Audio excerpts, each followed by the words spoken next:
Good evening, Dumaguete and Negros Oriental. Good evening and welcome to our program, Let's Talk with Dok Dinno. Under a new format of correspondence and interviews with prominent personalities here and in abroad. And of course, those who we invited before might be back in the program as well.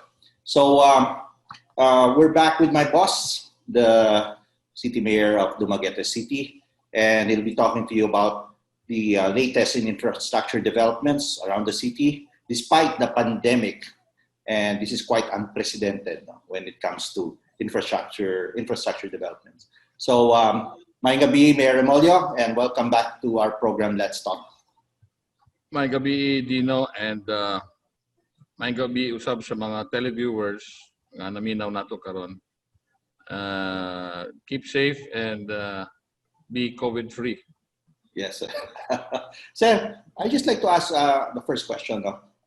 Despite the pandemic, it's quite unprecedented na ang daming mga infrastructure developments na ginagawa mo ngayon.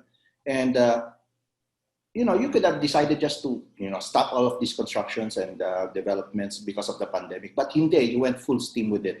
What made you decide to go ahead and, finish off all these infrastructure developments? Dino kadaghanan aning mga proyekto nato nga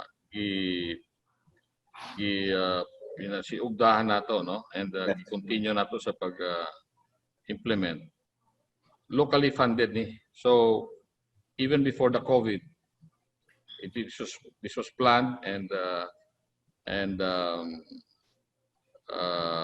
scheduled to be implemented. Yes, sir. COVID or no COVID, these projects should go, no? Yeah. And incidentally, kanang makayon ka nga blessing in disguise po nga insofar as the projects are concerned, nga dinhay COVID kay wala kay mikuha sa mga kadalanan. So ang implementation sa projects walay bikil, no? Correct. Especially kitong natin duha ka bridges nga right before the COVID dinha natoy gasugod nato bash atong mga kaigsuonan nga gareklamo na sila nga nganong gidungan ning duha ka bridges sa dapit sa foundation, likod sa foundation o kining sa BIR, no? Correct. Now, tungod ini kay hadlok sila nga ma-traffic, but tungod sa stay home policy na wala kayo na apektuhan ang atong mga kaigsuonan. Kay naman work at home, unya stay home policies, walag mga senior citizens o kanang below 21 di na mangguwa. Yes. Hopefully nga pag back ta sa new normal, hopefully by tingali mga November, December, magdungan-dungan ni tanang mga dagkong infrastructure projects nato. Correct. Okay. And we will take them up one by one in this program. Now, let me para sa malaman ng mga taga Dumaguete and of course people of Negros Oriental exactly what yung mga proyekto ni mo sir sa nag-i-implement karon sa Dumaguete.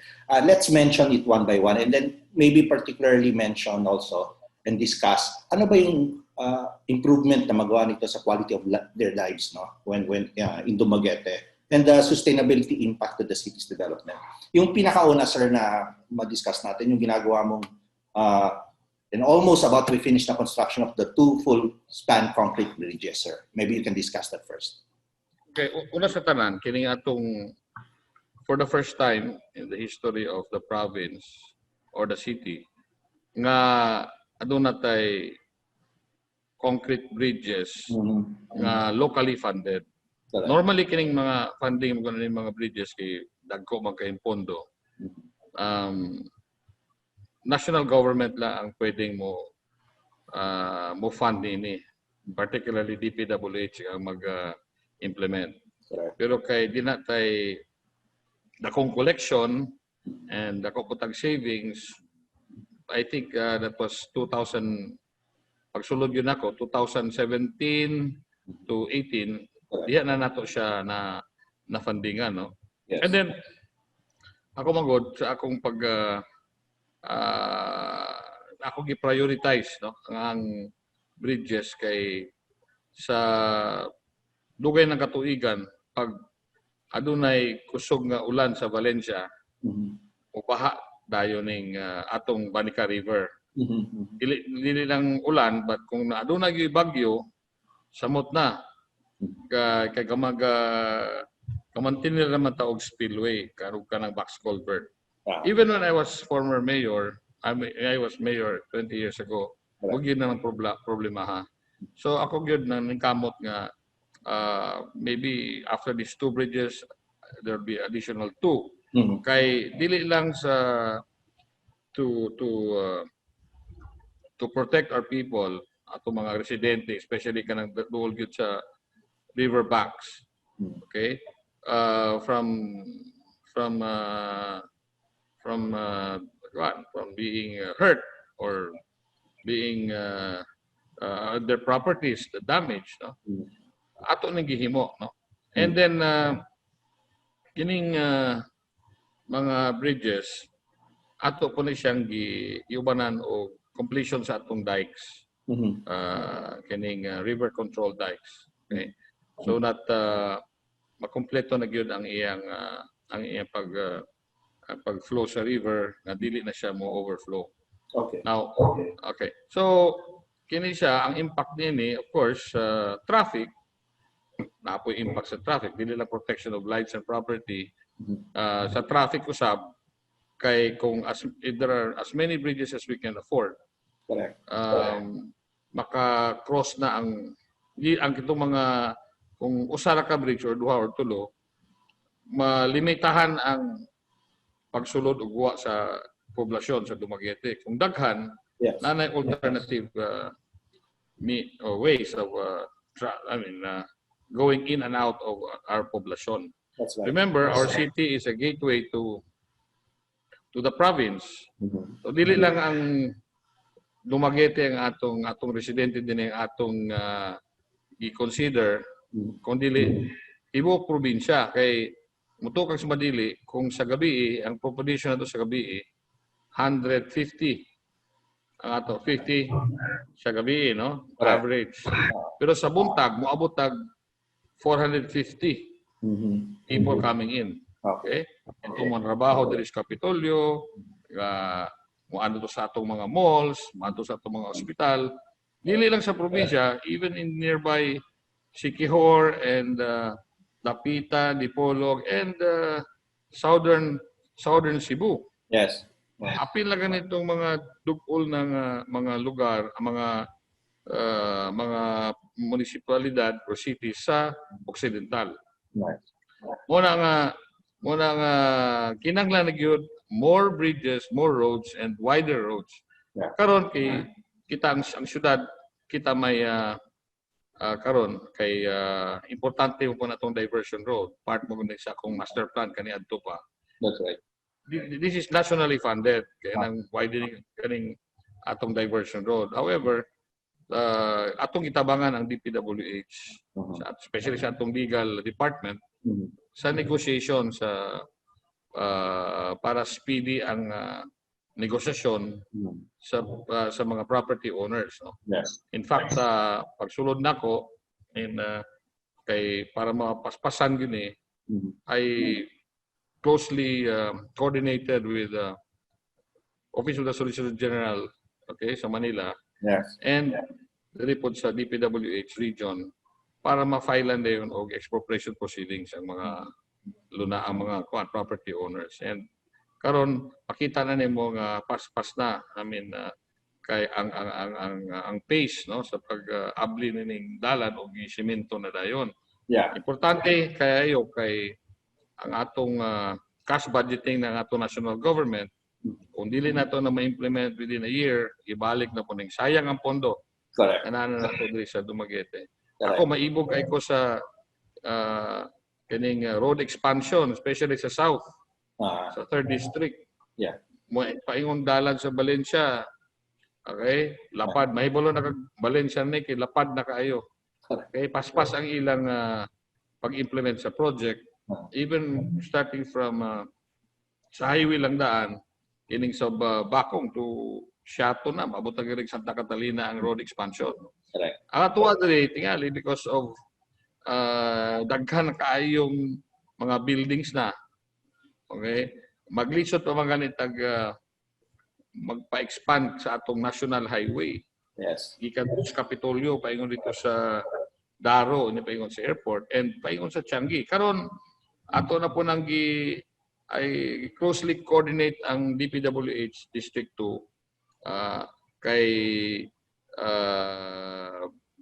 mas may na coordination kay para dili magdoble ang atong efforts. May nang dili lang sa DPWH kundi sa mga ilang mga contractors na ga-implement ni mga proyekto ha. Okay. Smooth sailing naman ang atong kuan, ang atong coordination sa ilaha. Karang sir, let's talk about yung another project that you're doing now in Barangay Batingil, katong multi-purpose building nimo dito. So maybe you can tell our viewers about it, sir. Yes, there are 2 buildings there. And pasalamat po ta sa donasyon sa mga pamilya ni Agaton Pal na namatay na si in honor of Agaton Pal and ito yung may pirma sa deed of donation nga si namatay na po ang anak niya nga si Kalenika Pal, no? Ang main purpose gyud ani is to put up a multi-purpose vocational school building, no? But karon duha na gani atong gipunduhan ni duha twin buildings, multi-purpose, pwedeng vocational school, pwedeng dormitory pod sa atong forthcoming or dormitories kay duha man ni forthcoming 2021 ASEAN Schools Games November. That's right. Originally, di ba? Dinno, you were in Indonesia with the rest of the group. That's right, sir. Yes. Midaog man ta sa bid to host the 2020 Schools Games karong November unta. Yes. Because of the pandemic, gi-move na to sugot ra pod ang international organization to move it on next year, November 2021. Og swerte po ta kay mi-waive ang Vietnam para sa Dumaguete. That's right. Okay, so kita lang yapon mo host. Yeah. Hopefully by then na toy vaccine and kitong atong mga hotels, mga condominium, mga condotels, ug itong atong mga infrastructure mahuman na ni siya. Correct. Mas ready na ta. Mas ready. Hindi na ta magdali-dali. That's why you were talking about blessing in disguise, sir, di ba? Blessing in disguise. By the time kining atong Pantawan 3 reclamation, that will be a very beautiful That's right. open space, public space nga pwede na tong dito na to himpagay-mo ng opening and closing program, no? Yes. And many other infrastructure that we can be proud of, no? Now, let's talk about sa atong mga bisita. another aspect, sir, of your ongoing infrastructure development, kasi madami to, sir, but maybe you can, again, discuss it to our viewers. Yung construction of a city evacuation center with complete amenities. Maybe you can tell them that. Okay, this is nationally funded that we were able to negotiate with and appeal to DPWH. The bidding was in the regional office, Region 7. O gisugdan na ni sa atong lugar ang atong luna sa Talay. Dapit sa atong farmstead nga dapit ra pud sa atong satellite hospital or gitawag natong clinic, no? Ato pa nang padak-an ng clinic nga funded by the DOH, no? Nya tungod kay hinay ang construction, we already wrote DOH nga turnover na sa city, kita na lang mo money ana. Kanang atong multi-purpose evacuation center, that's going to be our main evacuation center, 36 million. O ganiha mi agi ko dito sa Talay, sa farmstead, naugbok na tong mga pundasyon o maybe in the next 6 months mahumana po ni siya. Okay. Ay, lagi ang target mo gud ini kana cash budgeting kinala mahuman ini within 1 year.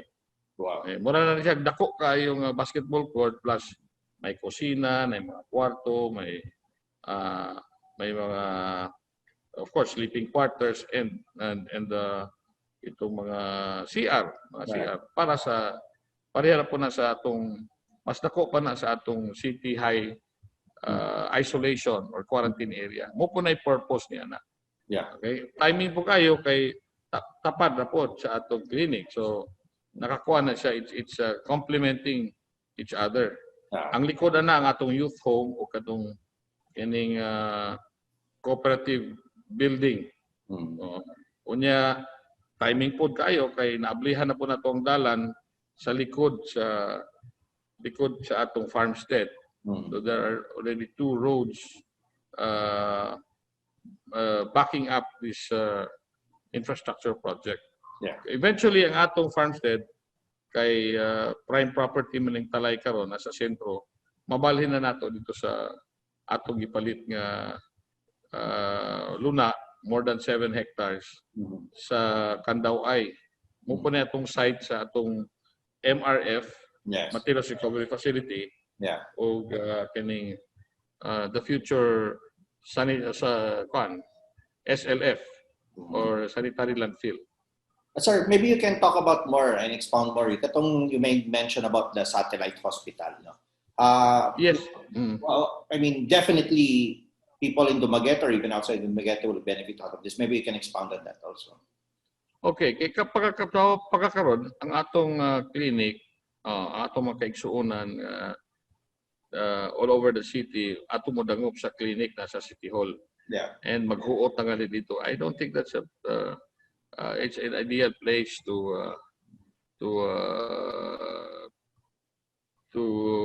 put our clinic, no, and to serve our people. Correct. Now, kanang talay na magunas tunga sa Dumaguete, kung mahuman na siya, atong main clinic or main mini hospital will be better located. Unya ang kuan pa ang ambience pa daghang kahoy, bugnaw kayo. Better pa napagoy ipreparahan nato nga importante man ako magyud ng trademark kanang parking. Correct. Okay, I'm very particular about parking setback. Kay that's the reality now, no? Di na punta maghuot diri sa poblasyon. Kung makapondo pag ta kana pag yung the real works matabangan pa nato atong NOPH by putting up our own hospital. Correct. Kay daghan na kaayong giserbisan po ang NOPH. Although we are also supporting NOPH. And we will not stop supporting NOPH. Yes. But kung makatigom-tigom na kita, pwede na natong kuan. Kung pwede ba ni mangutang ta atong imo, importante yun ang health services. Yes. So far, maayo pang pag-handle ni Dr. Tala, especially sa atong pandemic. Very outstanding ang support sa atong medical core, medical sector. Yes. Pinangulungan ni Dr. Tala o sa atong Dream C, atong Disaster Risk Management Council, including the BHWs, mga barangays. Tulid din kayo ang suporta. That's how we are able to control the spread of the Corona-19 virus. Itong most awaited talaga na project na mamatapos mo sa infrastructure project, yung Central Recovery Facility. No? This will resolve most of our concerns when it comes to our garbage, and you really were so intent about finishing this. Siguro sir, mas dato ni sir. No? Kung makita nato ang kuan, makita man nimo ang may video footage man ta. Yes, sir.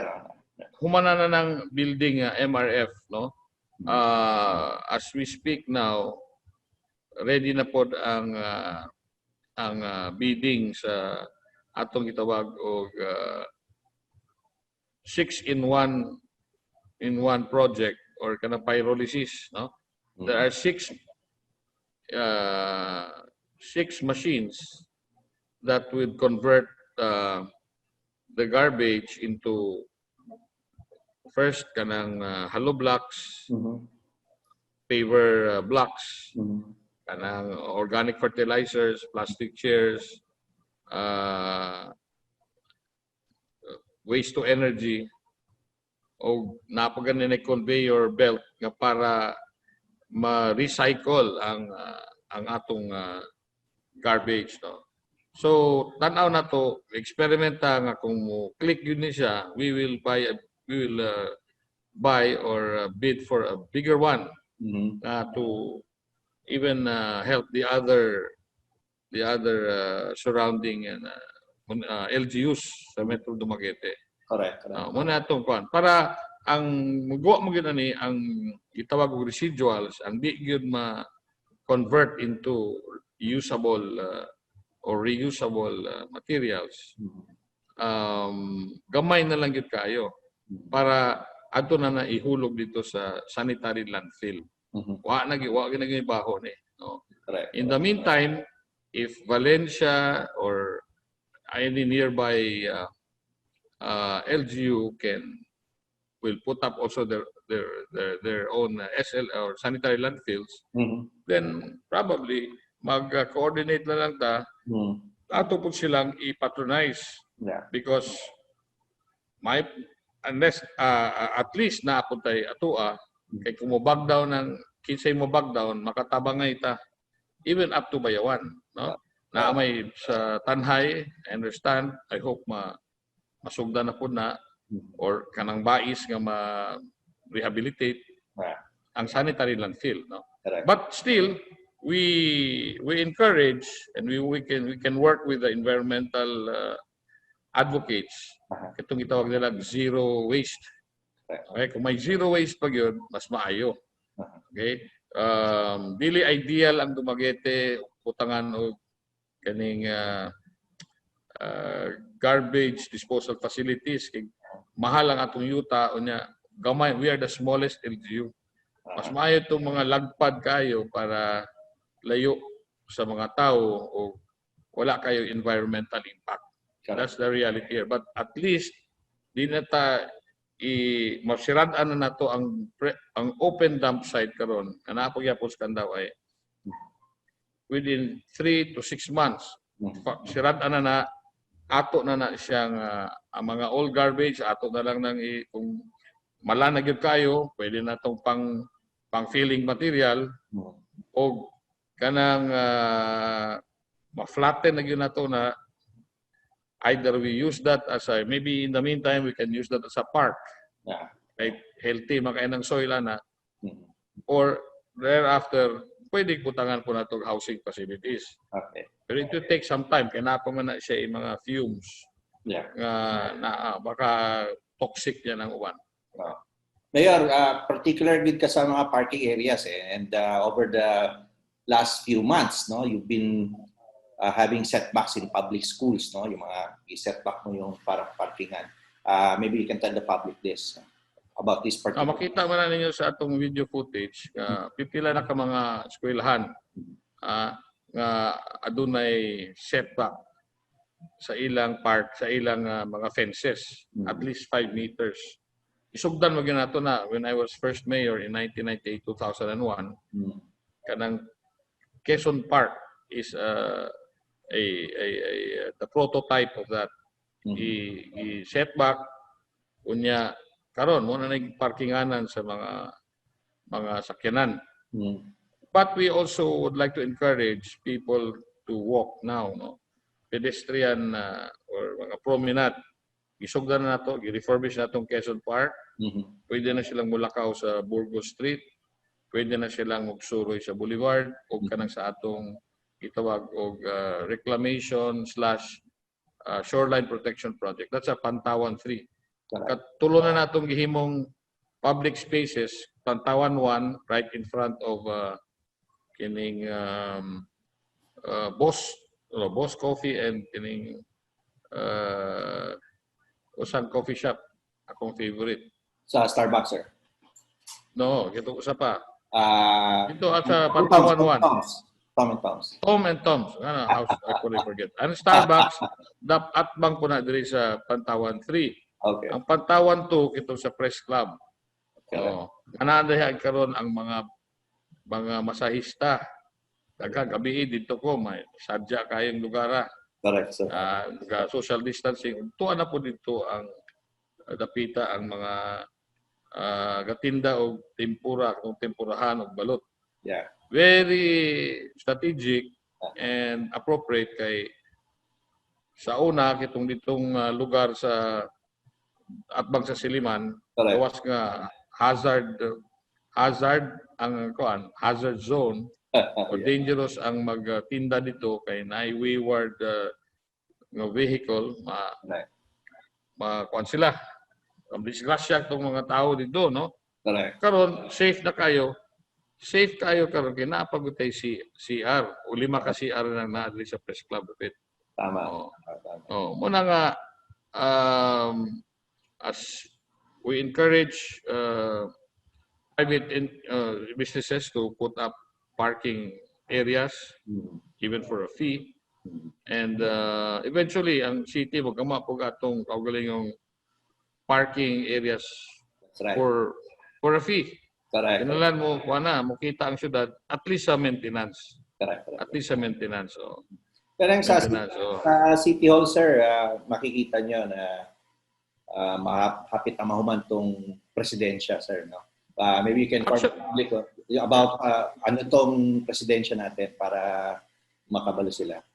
Okay.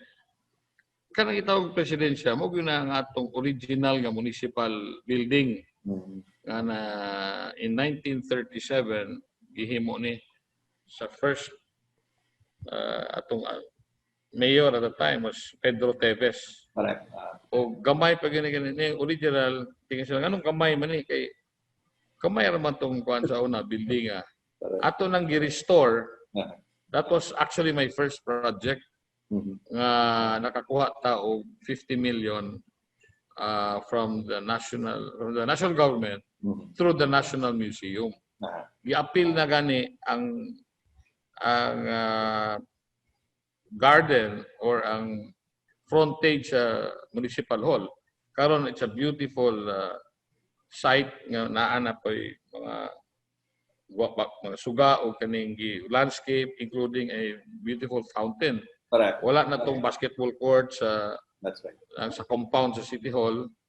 And mulahos-lahos na sa dito sa atong Quezon Park nga pasig ibutang ko na to sa footage na to. Kitong there's going to be a in 8 months to 1 year there's going to be the tallest structure building in Dumaguete.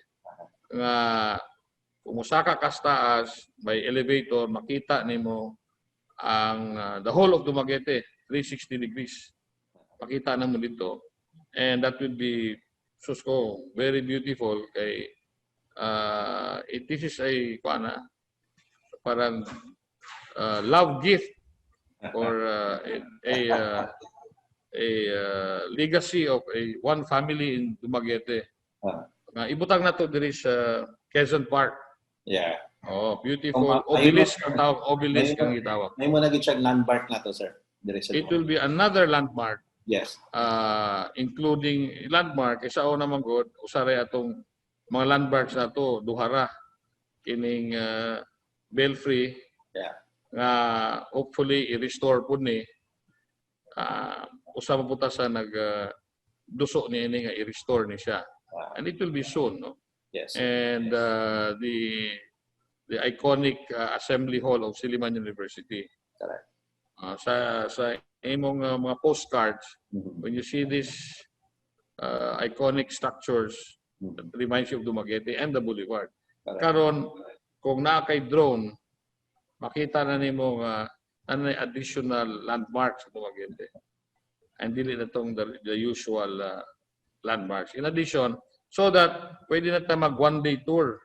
Correct. Gikan sa Belfry to the tallest structure and obelisk, to the Quezon Park, to the Burgos Street, and the Pantawan 3 Boulevard, including Siliman University, in that area.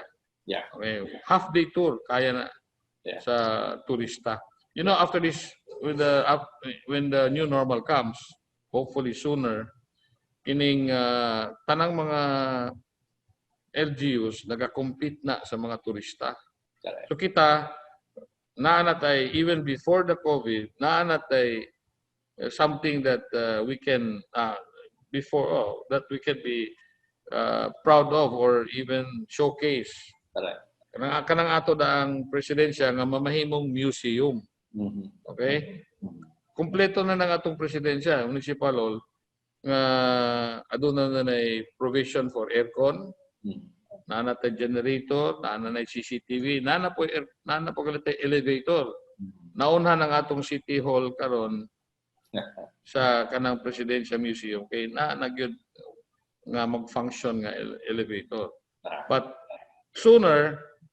soonest naanata po'y para sa atong PWDs o mga senior citizens, aduna na tay duha ka buok elevators that will service our customers or our clientele, our people diha sa atong city hall beside the presidensya.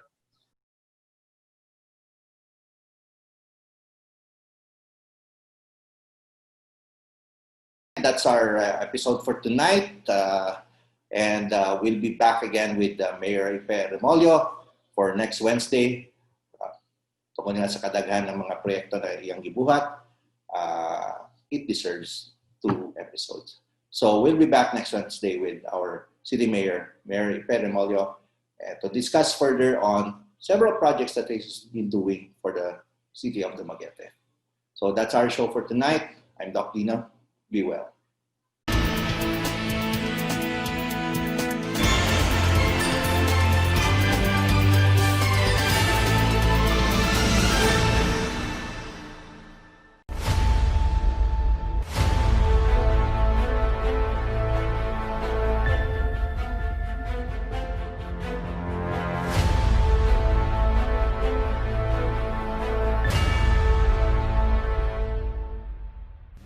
Despite the COVID-19 pandemic, the administration of Mayor Felipe Antonio Remollo continues to implement infrastructure projects to benefit the people and sustain economic activity as we shift to the new normal. Among the major infrastructure projects are the construction of the first ever 2 full-span concrete bridges, the Colon Bridge, and the Batingil-Bagakay Bridge near BIR. Construction of 2 multi-purpose buildings in Barangay Batingil to be named in honor of Kaldinika Pal, whose family donated the 1-hectare lot. City's Evacuation Center in Barangay Talay with complete amenities. Construction of the city's satellite hospital, also in Barangay Talay. The Central Materials Recovery Facility, or MRF, is almost done. It shall house the equipment that will convert solid waste into useful byproducts. Once operational, the old dump site will be closed for good. To provide ample space for parking, decongest traffic, and ensure the safety of the learners, the city constructed setbacks in public schools. In partnership with the National Museum, the old Presidencia has been restored and shall be converted as a regional museum to the house artifacts and historical documents and preserve the noble and rich heritage of Dumaguete City and Negros Oriental. In support to mass housing projects for informal settlers, the city government, in partnership with Gawad Kalinga and the National Housing Authority, has invested in the housing project for Typhoon Sendong victims, provided road and water supply for GK Village. To revitalize the barangays, the city government has also partnered with other agencies to build some facilities such as the Kadawinunan Evacuation Center, Hunob Covered Court, and Taclobo Mini Government Center. To facilitate the completion of the Metro Dumaguete Diversion Road, Mayor Remollo has directly negotiated with some of the lot owners for the eventual opening and use of their properties as road right-of-way.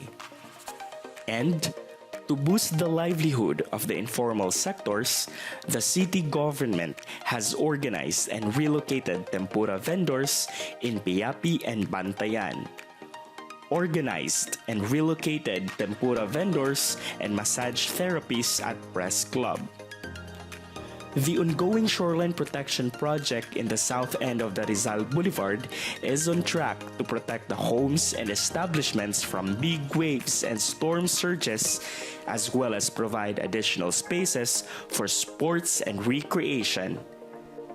And as a testament to Dumaguete's unique place, the city government will soon embark on a partnership to build a soaring landmark that will forever change the city's skyline.